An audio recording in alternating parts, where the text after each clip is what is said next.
Hello everyone, my name is Ran Gong, and you can also call me Andy.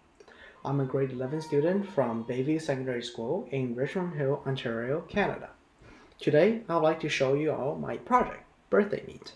This is basically a social platform where you can connect with other people who share your birthday. So let's begin.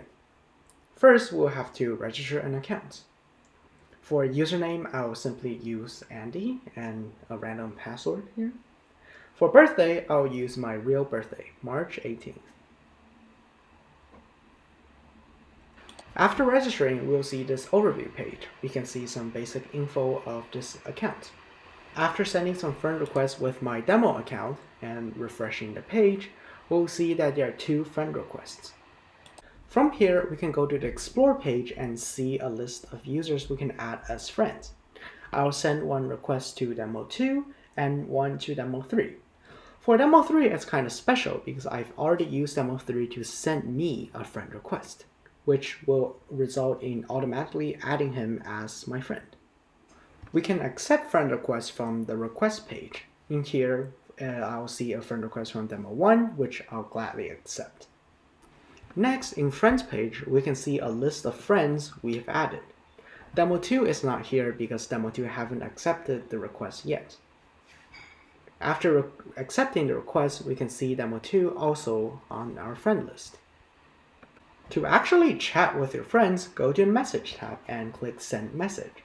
Here I'll send a message to Demo 1 saying Hello World.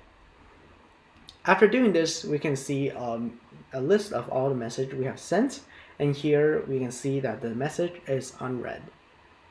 After Demo 1 read the message, we can refresh the page and we'll see that it's marked as read. After Demo 1 sent us a message, we can go back to the Message tab and we'll see that Demo 1 sent us a message saying You too.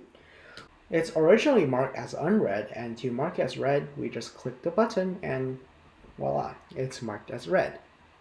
This is basically all I have for this website. Of course, if you have any further questions or suggestions to improvement, you can go to the Contact Us page to send us, the owner of this website, a message. Here I'll just send a message saying, your website is great, and send. Of course, your message won't be seen by other users, only by those who can access the database file. Alright, here at the end of our tour, I'll log out and thank you for watching.